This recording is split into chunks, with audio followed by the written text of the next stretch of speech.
Saudara Menteri Komunikasi dan Informatika Johnny G. Plate kembali diperiksa sebagai saksi kasus dugaan korupsi proyek BTS 4G Bakti Kominfo.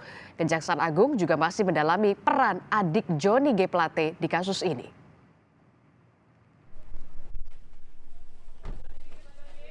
Menteri Komunikasi dan Informatika Johnny G. Plate kembali memenuhi panggilan Kejaksaan Agung.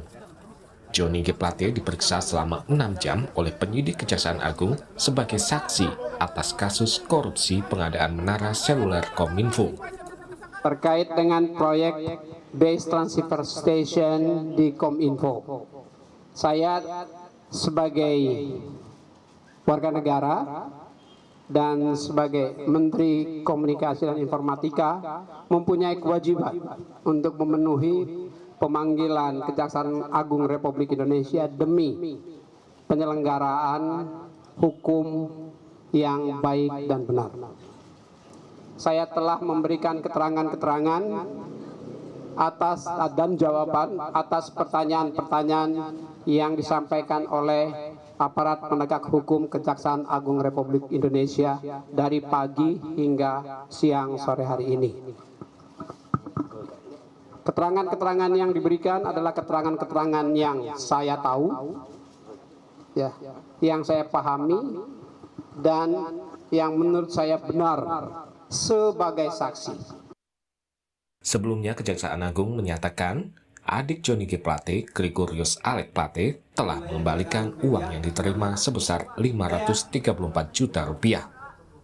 Uang tersebut diduga diterima adik Plate terkait dengan proyek BTS 4G Bakti Kominfo. Kejaksaan Agung menyatakan masih mendalami peran adik Plate dalam kasus ini.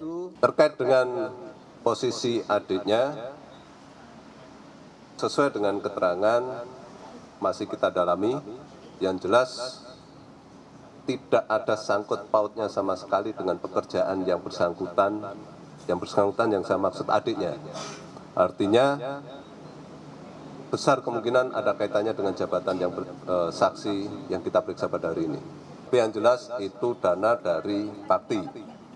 Apakah terkait dengan proyek ini apa tidak, yang kami tahu itu diambil dari anggaran Bakti. Kejaksaan Agung sejauh ini telah menetapkan 5 tersangka kasus dugaan korupsi BTS 4G Bakti Kominfo. Kelima tersangka adalah Komisaris PT Solitech Media Sinergi, Irwan Hermawan. Irwan diduga bermufakat bersama Direktur Utama Bakti Kominfo sehingga jadi pemenang proyek. Sebelumnya ada nama Direktur Utama Bakti Kominfo, Anang Ahmad Latif, yang telah ditetapkan sebagai tersangka dalam rekayasa lelang proyek menara BTS. 3 tersangka lainnya adalah Galumbang Menak, Direktur Utama PT Mora Telematika Indonesia, Mukti Ali, Akun Direktur PT Huawei Tech Investment, dan terakhir Yohan Suryanto, Tenaga Ahli Utama Human Development Campus UI tahun 2020, yang diduga membuat riset fiktif terkait proyek BTS 4G. Proyek pembangunan BTS 4G Bakti Kominfo ditargetkan untuk mempercepat koneksi internet di daerah terdepan, terluar, dan tertinggal atau 3T. Rencananya Kominfo akan membangun 4.200 menara BTS. Total nilai proyek ini sekitar 10 triliun rupiah. Penyidik Kejaksaan Agung memperkirakan kerugian negara dalam kasus korupsi ini mencapai 1 triliun rupiah. Setelah memeriksa Menkominfo Johnny G. Plate, Kejaksaan Agung akan segera melakukan gelar perkara kasus BTS 4G Bakti Kominfo. Tim Liputan, Kompas TV.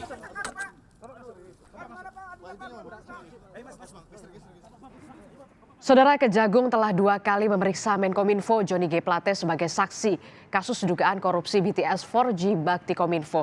Lalu bagaimana sebenarnya posisi Johnny G. Plate dalam kasus ini? Kita bahas bersama dengan anggota Komisi 1 DPR Muhammad Farhan. Selamat malam Kang Farhan. Kang Farhan, selamat malam. Assalamualaikum warahmatullahi wabarakatuh. Waalaikumsalam warahmatullahi wabarakatuh. Kang Farhan, tentu kita dan juga masyarakat awam lainnya masih belum paham kemudian kenapa proyek Bakti Kominfo yang memang seharusnya proyek ini untuk memperluas jaringan internet di beberapa wilayah terluar, terdepan wilayah Indonesia kemudian berkasus, Kang Farhan.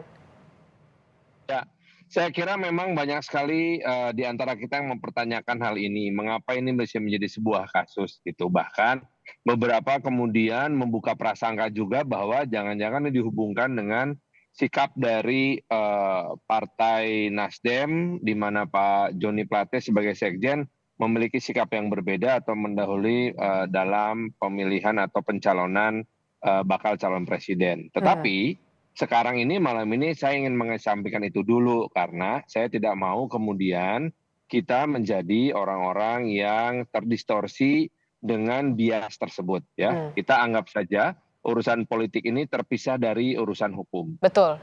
Baik. Secara teknis apa yang terjadi dengan BTS ini memang teknisnya luar biasa sulit.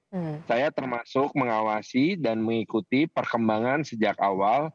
Anggarannya diketok pada anggaran tahun 2020-2021.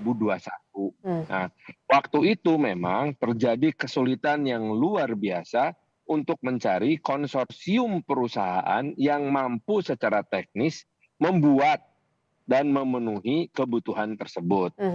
Nah, dari berbagai macam konsorsium yang ada, yang memiliki teknologi device, interkonektisitas antara satelit, jaringan internet di wilayah terluar, terpencil di Indonesia ini adalah perusahaan-perusahaan internasional yang memang memiliki reputasi yang sangat baik. Betul. Ada 4 perusahaan asing kalau tidak salah yang diundang untuk memimpin konsorsium untuk mengikuti lelang ini. Ini kan titiknya banyak sekali ya, kalau nggak salah itu sampai. Kalau tidak salah, koreksi kalau saya salah, ini ada 9.000 tower pemancar. Sekitar segituan lah gitu, itu banyak sekali itu dan tidak semua orang mau mengerjakannya. Iya. Karena resiko keamanannya sangat tinggi. Nah, salah satunya adalah masalah maintenance. Ada banyak sekali masyarakat yang melihat sudah ada tiangnya tapi nggak ada jaringannya. Itu betul. Marahnya tuh sampai operatornya bisa disandera loh secara fisik. Karena di wilayah terluar, terdepan di wilayah Indonesia tadi ya, dan terpencil tadi ya, Kang Farhan. Kang Farhan, kalau koreksi juga kalau saya salah, ini kan proyeknya ini anggarannya luar biasa ya, sampai 11 triliun karena harus membangun 9.000 tower pemancar. Nah, dari pengawasan Kang Farhan dan juga teman-teman di DPR, apakah kemudian ini ada mengendus markup atau dugaan markup di anggaran ini atau seperti apa? Kalau markup itu bahasanya kayaknya kesannya konspiratif banget gitu ya. Manipulasi, cari uang, mau mengeruk uang rakyat gitu ya. Saya lebih melihatnya gini, bahwa sebuah proyek negara ketika ditawarkan untuk dilakukan oleh lembaga usaha swasta, maka harus bisa memberikan margin. Rata-rata itu marginnya itu harus 30%. Margin kurang dari 30% nggak ada satupun pihak swasta yang mau ikut dalam lelang ini. Sehingga sering sekali lelang sebuah program pemerintah yang sudah sangat bagus itu kemudian nggak laku karena pelakunya nggak ada yang mau. Contohnya dari 4 konsorsium yang ditawarkan dan punya kemampuan teknologi itu, ada 1 konsorsium Eropa yang menolak untuk ikut. Itu saja konsorsium dari Eropa. Nah, terakhir Kang Farhan. Akhirnya hanya 3 konsorsium dari Tiongkok yang mau ikut. Nah Kang Farhan, terakhir. Apakah nanti setelah hari ini Johnny G. Plate, Menkominfo diperiksa oleh Kejaksaan Agung, nantinya teman-teman di DPR akan memanggil Menkominfo untuk memberikan klarifikasi? Enggak hak kita itu bukan wewenang dari Komisi 1. Itu sudah 100% wewenang dari cabang legislatif, dari cabang yudikatif, artinya cabang legislatif udah nggak punya hak. Baik, kita akan tunggu bagaimana perkembangan selanjutnya ini di Kejaksaan Agung. Terima kasih anggota Komisi 1 DPR Muhammad Farhan telah bergabung bersama kami. Selamat malam, sehat selalu Kang.